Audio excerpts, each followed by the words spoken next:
You know, Warren Buffett complains all the time that he doesn't pay enough taxes, right? Well, yeah, although first of all, I'll tell you, I'll let you in on a little secret. He's lying.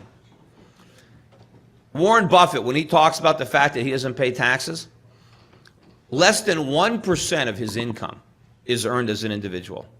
Just less than 1%. 99+% of his money is earned through his corporation, Berkshire Hathaway. Warren Buffett owns a third of the stock. They pay 35% tax. They pay billions of dollars a year in taxes. That's Warren's money. A third of it is his. So he chooses to pay it through his corporation. And of course, if the corporation does pay a dividend to Warren Buffett, he pays another 15% tax on that. So his real tax rate is 50%. So when he says he's only paying 15%, he's paying less than his secretary, he's lying. And in fact, when he says he wants to pay more taxes, he's lying about that too. Warren Buffett pays himself a salary of $500,000 a year. That's less than the salary I pay myself. He's a billionaire.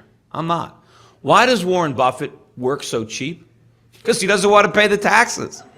You see, if Warren Buffett paid himself a big salary, he would have to pay a lot of money in taxes on it, like I do. He would have to pay 35% federal, and he'd have to pay I'm not sure what the taxes are in Omaha, but he'd have to pay those. He'd have to pay the Medicare tax, right? All those taxes. So he doesn't do that. He leaves it in the company where he owns a third of it. And get this, he's actually a lot smarter. Berkshire Hathaway trades at 20 times earnings. That's the PE.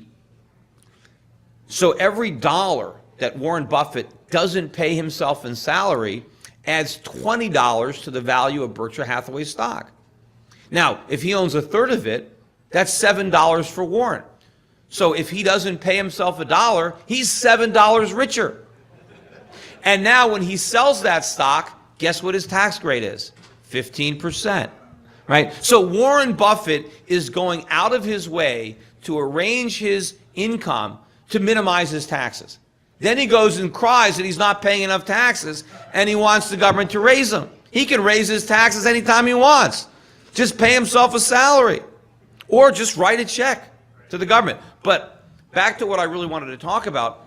Look, Warren might not be the best economist, and he might not be that savvy in politics, but he's obviously a good businessman. He's made a lot of money. He's run a lot of companies successfully. Who do you want to have Warren's money? Warren or Barack Obama? Warren. I mean, what is he going to do with it? Put more money into another Solyndra? You think Warren Buffett would have bought Solyndra stock? And Warren Buffett has all this money. The guy drives a pickup truck. He lives in a little house. I mean, he's not an extravagant guy. Now, when these people say we need to raise tax, we can't let the rich have a consumption tax, right? Because then they're not going to pay taxes because they're only going to pay taxes on the money they spend. Well, yeah, because that's the only money that benefits them. See, if Warren Buffett is earning hundreds of millions of dollars a year, and he's earning hundreds of millions of dollars a year, if he spent it all, well, then he would pay a big consumption tax. But if he only spends a little bit of it, then what is he doing with the money that he's not enjoying? Well, he's using it to grow his business. He's growing the economy. Why should the government tax that money? See, they always say we need to tax, when we want to have a tax cut, right, to stimulate the economy, they say, well, we need to cut taxes on the middle class because they'll spend all that money. See, if we cut taxes on the rich, well, they won't spend it. Yeah, they'll invest it. They'll grow the economy. They'll create jobs. They'll create products. That's what we want. We don't want to tax savings. We want to tax spending because spending doesn't grow the economy. Spending is the consequence of a growing economy. You have to grow it. You have to produce it before you consume it, right? So that's what comes first. So if you have somebody who's very rich, who is only spending a small amount of their income, they're like a benefactor, right? Because their wealth is benefiting everybody but them. Now you can say, yes, but they're getting really rich on paper. All right, but what good is it doing them? They can't enjoy it until they spend it. And you'll say, well, what if they die? All right, well, then their kids are going to spend it. Somebody's going to spend it eventually. And if nobody ever spends it, well, then great. It's their loss and society's gain. Because when you earn money, that's what you're putting into the pot. Spending is when you're taking out. And so if you're always putting in and never taking out, you're really not getting any enjoyment for yourself. But anyway, my point of this is we're punishing the employers, the job creators, the innovators. And if we do that, A, they're going to leave. And B, if they're not here, who's going to provide jobs for people who aren't innovative, who aren't that ambitious, who just want to earn a decent living?